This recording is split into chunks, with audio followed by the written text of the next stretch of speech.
بيبدأ الفيلم ببنت اسمها تينا، واللي بيكون باين على شكلها ان هي مختلفة عن باقي البشر، وده للأسف كان بيخليها طول الوقت حاسة بالإحراج. وبنعرف ان تينا بتشتغل شرطية في الجمارك، واللي كانت بتقدر بقدرتها العجيبة والخارقة انها تشم ريحة المسافرين وتعرف من اللي قدامها اذا كان خايف ولا بيتصرف بطبيعته. وفي يوم وهي في شغلها بتقدر تشم ريحة واحد منهم، وبتعرف ان الشنطة اللي معاه فيها كحول، وعلى طول بتاخد منه الشنطة علشان تبلغ عنه، بس لانه كان صغير في السن بتعاقبه بانها تاخدها منه بس بدل ما تحبسه بتهمة التهريب. وفي اخر اليوم بترجع تينا على بيتها اللي بيكون منعزل في الغابة، وبيكون في صديق ليها اسمه رولاند عايش معاها، وكان بيشتغل مدرب كلاب. ولما الكلب بيهجم عليها بتكون خايفة جدا، ورونالد بياخده وبيعرفها ان الكلب ده مريض، فبتتجاهل كلامه وبتخرج تتمشى في الغابة، وبتفضل تستكشف اي حاجة حواليها. وبنعرف ان هي مهتمة بالطبيعة وكانت بتحب كل الحيوانات. وتاني يوم تينا بتروح على شغلها وبتمارس الهواية بتاعتها وهي شم المسافرين، وفي الوقت ده بتشك في واحد وبتوقفه علشان تفتشه. ولما مش بيلاقوا اي حاجة في شنطته، تينا بتكون متأكدة ان هو معاه حاجة مخالفة، فبتطلب منه تليفونه، واول لما بتشمه بتعرف ان هو جواه حاجة وبتطلع منه شريحة، فبياخدها الشاب ده بسرعة وبيحطها في بقه، لكنهم بيقدروا ان هم يطلعوها قبل ما هو يبلعها وبيقبضوا عليه. وفي تاني يوم شغل ليها بتقابل واحد تاني، وكانت مستغربة ان هي مش قادرة تشم ريحته، وبيطلع ان هو شبهها وعنده نفس الصفات الجسدية اللي فيها. وبعد ما بتفتشه مش بتلاقي معاه غير حشرات، فبتضطر ان هي تسيبه لانه ما كانش معاه اي شيء مخالف. وبعد الشغل تينا بتروح تزور ابوها في دار الرعاية الصحية، وبنعرف ان هو بيعاني من مرض الزهايمر. وتينا بتكون فرحانة جدا لانه المرة دي بيفتكرها، وبيفضل يتكلم معاها عن رونالد، واللي كان عارف ان هو بيستغلها لانه كان قاعد في البيت من غير ما يدفع ايجار، وكان متضايق جدا ان بنته لحد الوقت ده ما اتجوزتش ولا حتى عملت علاقة مع اي شاب، وده طبعا كان بسبب شكلها اللي كان عامل لها احراج طول الوقت. وفي الليل بترجع تينا على البيت وبتحكي لرونالد ان هي زارت ابوها النهارده، وبتعرفه ان الدكتور قال لها ان حالته هتسوء الفتره الجايه، واحتمال بعد كده ان هو ما يعرفنيش تاني ابدا. وبيكون واضح على رونالد ان مفيش اي اعجاب بيه لتينا، وان هو قاعد معاها بس علشان ما يصرفش. وتاني يوم تينا بتتقابل مع مشرفتها المباشرة اللي كان اسمها أجنيتا، وبتعرفها ان الشريحة اللي مسكوها مع الشخص اللي قبضوا عليه مليانة صور وفيديوهات إباحية لأطفال صغيرين. وكانت مستغربة ازاي تينا عرفت مكان الشريحة، وتينا بتعرفها ان هي عندها قدرة تشم اي خطر حواليها، وكمان تقدر تعرف الشخص اللي قدامها اذا كان واقف خايف او بيتصرف بطبيعته. وبتاخدها أجنيتا على مكتبها وبتعرفها ان الشخص صاحب الشريحة بينكر اي تهم متوجهه له، لكن تينا بتكون متأكدة ان هو يعرف مين اللي بيصنع الافلام الإباحية دي. ولما أجنيتا بتعرفها ان هي مش هتقدر تجيب لها اذن بالتفتيش، وده لانهم لحد الوقت ده مش هيقدروا يثبتوا مين المجرم في القضية دي. وبتعرفها ان هي فتشت تليفونه وعرفت ان هو اكتر الاوقات بيروح لمنطقة بره المدينة، وعلشان كده أجنيتا بتكلف تينا ان هي اللي تقوم بالمهمة دي علشان تقدر توصل للي بيصور الافلام. وتاني يوم تينا بتقابل نفس الشخص اللي بيشبهها، بس المرة دي بتطلب ان هي تفتشه ذاتي، وده لانها كانت شامة فيه ريحة مش قادرة تحددها. فبيدخل زميلها علشان يفتشه، ولما بيخرج بيعرفها ان هو متحول جنسيا، وان من اعضاء جسمه بيطلع ان هو واحدة ست. وبيعرفها كمان ان هو عنده ندبة في ظهره، واول لما تينا بتسمع كلامه عن الندبة دي بتتوتر، وده لانها هي كمان كان عندها نفس الندبة دي في ظهرها. وبعدها بتدخل تعتذر له وهي حاسة بالذنب من ناحيته، وبتقول له ان من حقك انك ترفع عليا قضية، لكن الشخص ده بيعرفها ان مفيش داعي لكل ده. وبيبدأ ان هو يعرفها على نفسه، وبيقول لها ان هو اسمه فوري، وانه بيشتغل عالم حشرات، وانه دايما بيسافر وملوش مكان معين. بعدها تينا بتروح تقابل ابوها تاني وبتسأله عن الندبة اللي في ظهرها، وابوها بيعرفها ان هي وقعت وهي صغيرة على شيء حاد وقت ما كان لسه عندها 3 سنين، وبعدها نقلوها للمستشفى وخيطوا لها الجرح اللي كان في ظهرها. وبعد ما بتمشي من عنده وهي في طريقها بتقابل جارها ستيفان، واللي بيطلب منها مساعدتها، وبيعرفها ان مراته استر على وشك الولادة ولازم ان هي تتنقل للمستشفى في اسرع وقت. وفي الطريق العربية بتقف فجأة، وجارها بيكون مستغرب سبب وقوفها، لكنه بيتفاجئ بقطيع من الحيوانات، وكان مستغرب ازاي تينا قدرت تعرف بوجودهم قبل ما يظهروا قدامها اصلا. وفي الليل بنشوف تينا وهي نايمة، وفي الوقت ده بيدخل عليها رونالد وبيحاول ان هو يعتدي عليها، لكنها بترفض وبترميها على الارض وبتكون متضايقة جدا. لكن اول لما بتبص من الشباك وبتشوف حيوان قدامها بتنسى ان هي كانت متضايقة وبتكون فرحانة جدا. وتاني يوم تينا بتروح لفوري في الفندق اللي هو فيه، وبتشوفه هو في الحديقة بيجمع الديدان، وكانت مستغربة لما بتشوفه بياكل منها، وطبعا لما بيطلب منها ان هي تدوقها بترفض.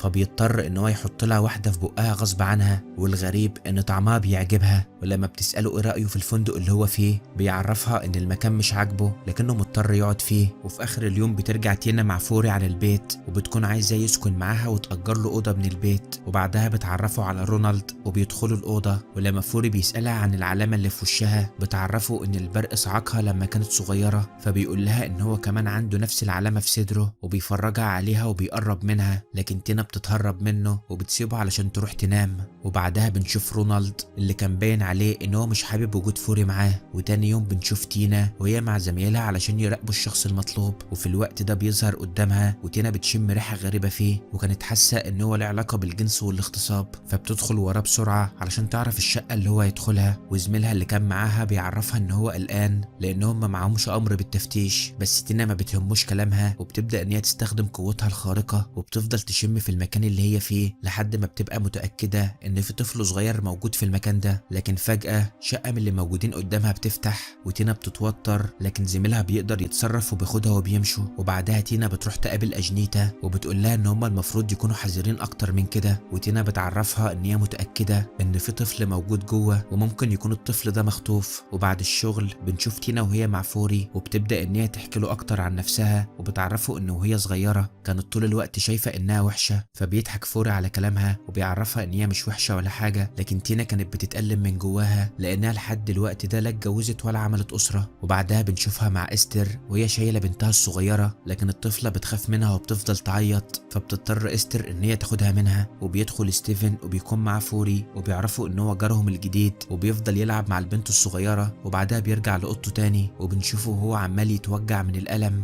وبيطلع يمشي في الغابه علشان محدش يسمع صوته وهو بيتألم. وبعدها بيقعد على الارض وبيظهر ان في حاجه صغيره خرجت منه، وبعد كده بيرتاح وبيرجع لحالته الطبيعيه تاني. وتاني يوم بنشوف تينا وهي بتراقب الشقه مع زميلها، واول لما بيلاحظ ان اصحاب الشقه خرجوا بيعرفها ان مفيش قدامهم غير ساعه واحده علشان يفتشوها. وتينا بتقدر ان هي تفتح باب الشقه وبيدخلوا هما الاتنين وبتكون متاكده ان كان في طفل موجود هنا، وبتدخل الاوضه علشان تشم ريحتها. ولما بتلاقي كاس متعلق بتاخده، واول لما بتفتحه بتلاقي فيه كاميرا فيديو واللي بيكون جواها فيديوهات لاطفال بتتعذب. وبعدها بيبداوا تحقيق مع صاحب الشقه وبنعرف ان هو اسمه باتريك. ولما اجينيتا بتساله عن سرير الاطفال اللي لقيته في شقته بالرغم ان هو ما عندوش اطفال، باتريك بيعرفها ان هو كان عنده طفل قبل كده عمره سنه. ولما بتفرجوا على شريط الفيديو بيعرفها ان هو ملوش دعوه باي حاجه، لكن اجينيتا بتقول له ان التهمه لابساك لان بصماتك كانت موجوده على الكاميرا. ولما بتساله عن البنت اللي موجوده في الفيديو باتريك برضه بينكر ان هو يعرف اي حاجه عن الموضوع ده. ولما تينا بترجع البيت رونالد بيندى عليها وبيبدا ان هو يحكي لها عن فوري وبيعرفها ان كل تصرفاته غريبه. وفي الوقت ده بنشوف فوري وهو بياكل الديدان وبيكون معاه صندوق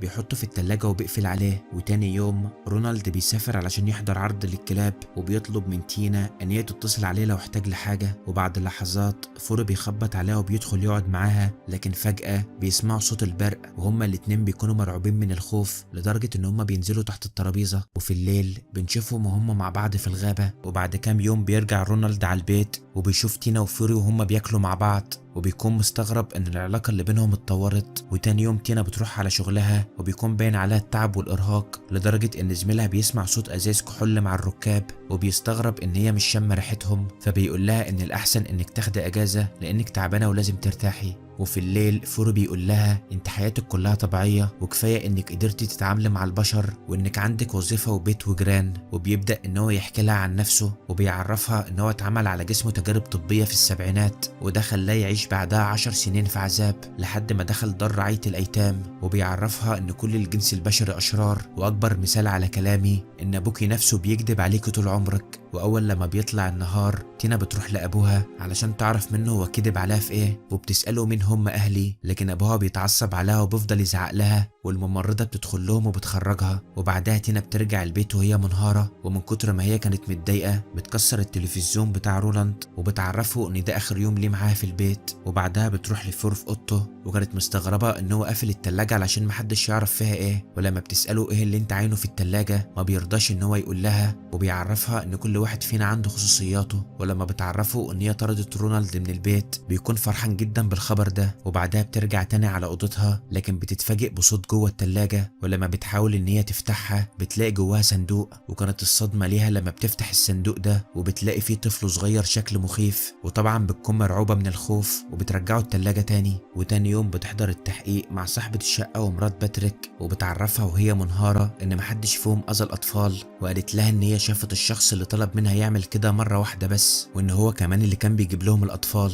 وبعد كده بياخدوا باتريك في عربية الشرطة علشان يعرفهم مكان الشخص ده فين، لكن في حيوان بيقطع عليهم الطريق، وفجأة واحد بيهجم على باتريك في العربية وبيقتله. ولما بتوصل تينا للمكان اللي اتعمل فيه الجريمة وبتشم اللي عمل كده، بتتفاجئ لما بتعرف ان هو فوري، وعلى طول بيعرفها ان هو كان لازم يعمل كده قبل ما يعترف عليه. وطبعا بتكون مصدومة لما بتعرف ان هو اللي ورا كل اللي بيحصل ده. ولما بتسأله عن الطفل اللي هي لقيته في التلاجة بيعرفها ان هو اللي انجبه، لكنهم للأسف مش بيعيشوا فترة طويلة. ولما سألته عن الأطفال اللي كان بياخدهم يودوهم الشقة عرفها ان هو بينتقم من الجنس البشري كله، لانه ياما اتأذى منهم بسبب اللي هم عملوه فيه وبسبب التنمر اللي هو كان حاسس بيه طول عمره. وفي الوقت ده تينا بتحس ان هي واقفه قدام وحش بشري، وبتضربه وبتخرجه من اوضتها وهي منهاره. وتاني يوم بتصحى من نومها وبتتمشى في الغابه، وبتبدا ان هي تاكل الديدان اللي على الاشجار، وفجاه بتتفاجئ بعربيه الاسعاف عند جارتها استر. ولما بتدخل علشان تشوف في ايه بتتصدم لما بتلاقي ملامح بنتها اتغيرت لدرجه ان عينيها ما عادتش باينه. فبتعرف تينا ان فوري هو اللي عمل كده، ولما بتروح له الاوضه تاني مش بتلاقيه، بس بيكون سايب لها ورقه مكتوب فيها ان هي مش بشر،